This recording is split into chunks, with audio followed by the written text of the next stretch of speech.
Gente, hoje nós temos o nosso Papo Reto e o Papo Reto de hoje traz o seguinte tema: como lidar com a doença de um filho. Ontem no programa foi falado muito bacana, aí com o Padre Juarez, né? Foi muito bom, sobre a doença do câncer nos olhos, que é raríssimo, né?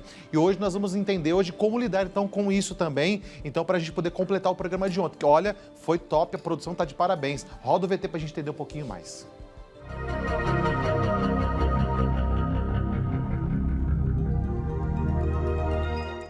Geralmente, a maior preocupação dos pais, além de como criar seus filhos dando amor, carinho e o que mais necessitarem, é o bem-estar e a saúde das crianças. Constantemente, ficam atentos a dores de cabeça, febres, dores de barriga e outros pequenos sinais. No momento em que são levados ao médico, é um alívio para qualquer pai quando os sintomas não passam de coisas simples que se curam em poucos dias com ou sem medicamentos. Porém, infelizmente existem aqueles casos que não são fáceis de diagnosticar, doenças mais sérias que precisam de maior atenção. São nesses momentos que os pais perdem noites de sono preocupados com a saúde de seus filhos. Afinal, os filhos ainda são muito novos e não sabem expressar o que realmente estão sentindo. O Papo Reto de hoje procura ajudar aqueles pais que estão passando por um momento difícil, mostrando como lidar com a doença de um filho. Acompanhe. E para falarmos desse assunto, eu recebo a psicóloga Priscila Godoy. Boa tarde, Priscila Godoy. Seja muito bem-vinda aqui no nosso programa Bendita Hora. Boa tarde. Obrigada, pessoal, pelo convite. Priscila, nós estamos aí com esse tema aí, porque ontem nós falamos aqui, você deve estar acompanhando um pouquinho aí o programa já, né? Falou sobre a questão do câncer dos olhos, que aí surgiu essa questão por causa do Thiago Leifert, toda essa questão que foi falado, né? E a gente sabe disso, como que funcionam as coisas, que são muito complicadas, delicadas ao mesmo tempo, mas a gente quer dar continuidade, não quer ficar tratando aquele tema, mas assim, o tema de hoje é como controlar a ansiedade e desespero diante de uma doença grave de um filho, né? Como que a gente lida com isso? Se você puder nos ajudar, está aqui para isso, para ajudar as famílias. Aqui é o canal da família, muitas famílias assistindo e querendo essa ajuda. Como que a gente faz para controlar e ajudar isso? Claro. Acho que é um tema super... acho que mexe com muita gente, né? Não só com a família, com os pais, mas acho que a doença de uma criança acaba comovendo muito e gera ansiedade, né, nas pessoas que estão ao redor.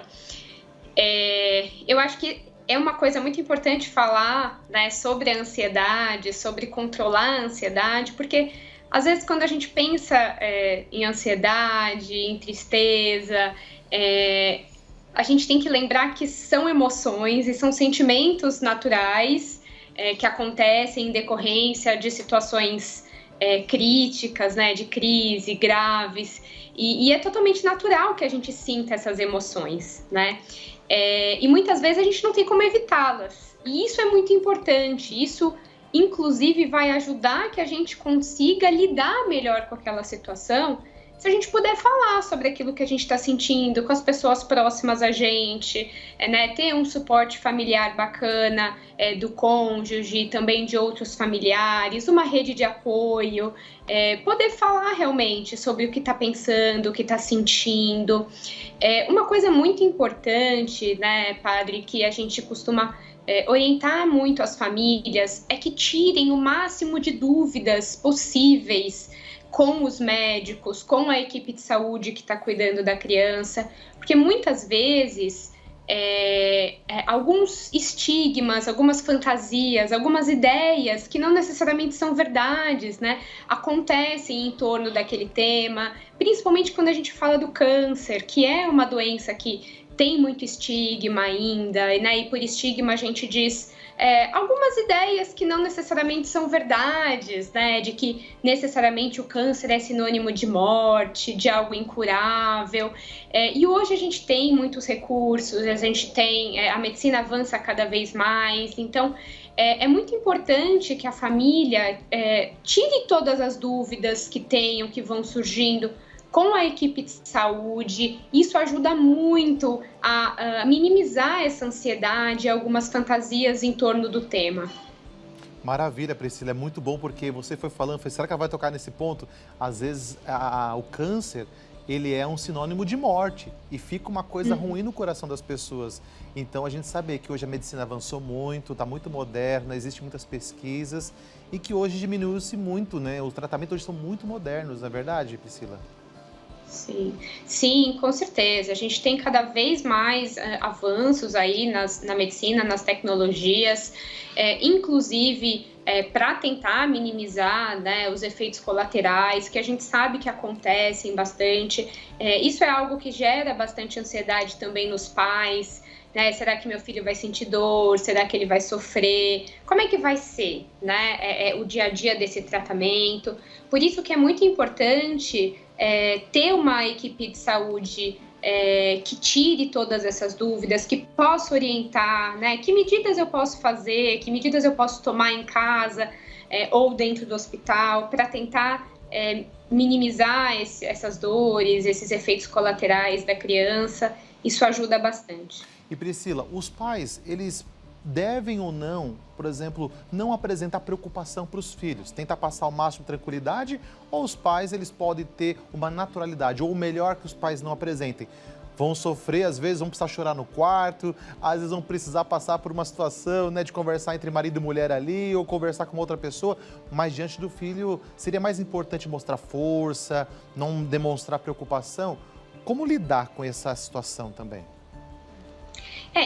Uma coisa que é bem importante a gente entender é que as crianças, elas são muito sensíveis àquilo que acontece ao entorno delas no ambiente, né? A gente às vezes acha que a criança é ingênua, que ela não entende, que ela não sabe, e muitas vezes ela não entende realmente o que está acontecendo da forma como os adultos entendem, mas elas entendem que algo está acontecendo, né? Elas notam uma ansiedade maior nos pais, uma tristeza, mudanças na própria rotina de vida delas, no ambiente delas. Então, a gente precisa sempre tentar manter uma comunicação bastante aberta, claro, dentro do nível de compreensão de cada criança, né? Dentro da fase de desenvolvimento dessa criança, mas a gente sempre tem que tentar ser o mais claro possível com a criança, porque tudo aquilo que não é dito para a criança é fantasiado pela criança.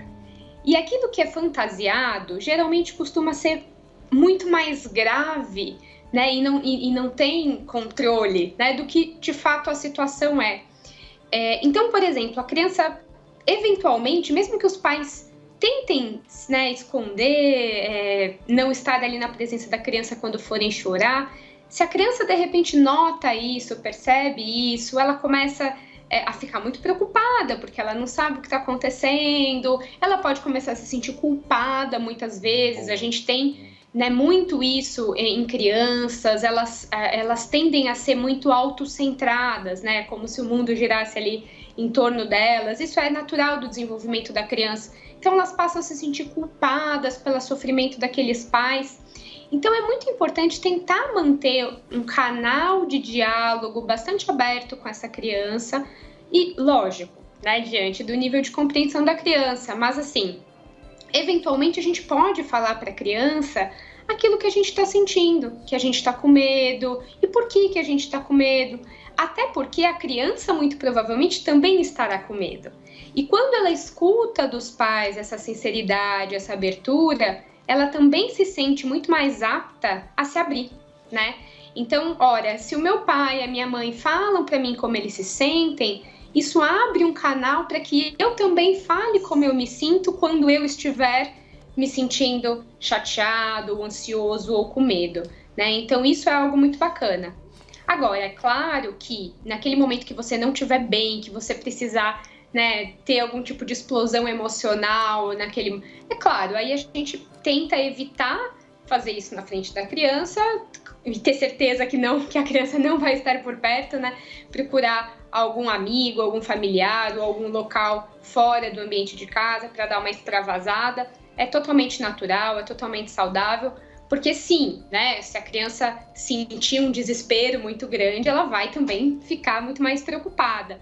Mas é isso, assim, eu acho que manter esse canal de abertura para falar sobre emoções é muito importante para a criança. Priscila, muito bom o nosso bate-papo, porque olha como já passou um tempo bom aqui, passa muito rápido, mas não acabou não. Eu só vou dar um recadinho rapidinho aqui com a Simone, que ela já está conosco aqui. Nós já voltamos para bater mais um papinho e dar continuidade no nosso tema, tá certo? Gente, que programa maravilhoso, assim, essa psicóloga Priscila, que é muito bem-vinda no nosso programa Bendita Hora. Priscila, nós estamos aqui falando sobre esse assunto. Você com certeza ficou pensando na cabeça aí, meu Deus, se o padre me perguntasse, isso aqui seria muito importante dentro desse tema. O que a cabecinha ficou fritando aí que você fala assim, padre, eu quero falar esse assunto porque dentro disso aqui é muito importante. O que você estava pensando aí que Deus está me colocando no coração? Certo. Tem uma coisa que eu acho que é bem bacana a gente falar para as famílias, né? Que é como ter essa comunicação com a criança, né? Então, assim, né, eu disse aqui que é bem bacana a gente manter uma comunicação aberta com as crianças, falar sobre. E aí, acho que o que muitos pais perguntam pra gente mas como eu digo, o que eu digo e quando eu digo, né? Porque acho que a maioria, na verdade, a primeira dúvida eu devo dizer à criança, eu devo contar a ela, né, sobre o que ela tem, que ela tem algum tipo de adoecimento, algum tipo de doença. E a gente sempre orienta que sim, exatamente porque a criança sabe o que está acontecendo ao redor dela, ela sabe que tem mudanças ao redor dela. E aí, assim, a pergunta é como? E tem uma coisa que é muito bacana que a gente costuma orientar os pais, que as crianças, elas se beneficiam muito de comunicação através de brincadeiras, de livros, de fantoches, né? Então, alguns temas podem ser abordados com as crianças, inclusive criar um canal de comunicação muito bacana através de historinhas, né? Filminhos infantis, livros que abordem o tema de adoecimento, de morte, de dor, né? Então, essa é uma ferramenta muito bacana de usar com crianças e que facilitam com que elas expressem as suas emoções e as suas dúvidas e também cria aí uma forma de falar sobre esses temas difíceis dentro de uma linguagem que a criança possa compreender. Então, isso é uma coisa super importante. Brincadeiras, né? A gente vê muito que nesses hospitais do câncer que tratam essas crianças, tem todo esse espaço recreativo para se tratar realmente de uma forma mais suave. Tem até aquelas pessoas que se vestem, né? De alguns personagens para ajudar. Então, tudo isso é muito importante, né? Talvez os pais serem criativos nesse sentido também, né, doutora? E vendo que elas estão muito agitadas, seria importante talvez ter essa atitude com as crianças, os pais serem criativos e despertar esse lado criança deles também para poder ficar mais suave esse tratamento? Sim, com certeza, com certeza. E o que é muito importante também é que que os pais tentem manter, claro, dentro do possível, diante do tratamento, uma rotina da família, né? Então, a criança pode manter uma rotina, dependendo de cada caso, claro, de acordo com as orientações médicas, mas fazer passeios, frequentar lugares que ela gosta, ambientes familiares, os próprios pais se beneficiam disso, porque por um tempo, pelo tratamento oncológico ter um tempo prolongado, né, geralmente as famílias ficam 1 ano, 2 anos ali naquele ambiente hospitalar e é muito importante também que a criança e os pais também tenham outros ambientes a frequentar, claro, diante sempre das recomendações médicas, né, mas que eles possam também ter atividades prazerosas na sua rotina. E algo que também é muito importante é a gente sempre tentar, isso sempre com crianças, isso é muito benéfico para as crianças, que a gente tente antecipar para elas aquilo que vai acontecer, aquilo que elas vão enfrentar, porque tudo aquilo que é muito novo gera muita ansiedade para a criança. Né? Então, mesmo que a criança se for uma criança muito pequena, que não entenda muito de dias da semana, questões temporais, né? Então, na quinta-feira nós vamos fazer isso, mas a gente pode ir contando, já antecipando a criança, olha, né? A gente vai fazer tal coisa, você vai ver isso, você vai encontrar isso vai acontecer de tal forma. Isso ajuda muito a amenizar a ansiedade da criança e, por consequência, dos pais, né? Porque a gente sabe que quanto mais a criança se sente bem, se sente menos ansiosa nesse momento, os pais também se sentem muito melhores. Ô Priscila, e você falou dos pais, né? Não tem como não falar dos pais. Quando os pais estão passando por essa fase, não importa a doença do filho, tem N doenças, né, que preocupam o coração do papai e da mamãe que estão cuidando do seu filho. E nesse momento, seria importante os pais fazerem uma terapia, terem alguém para desabafar, porque a gente sabe que uma pessoa doente em casa, todos ficam um pouco enfermos, todos ficam um pouco doentes, todos acabam absorvendo um pouquinho essa situação.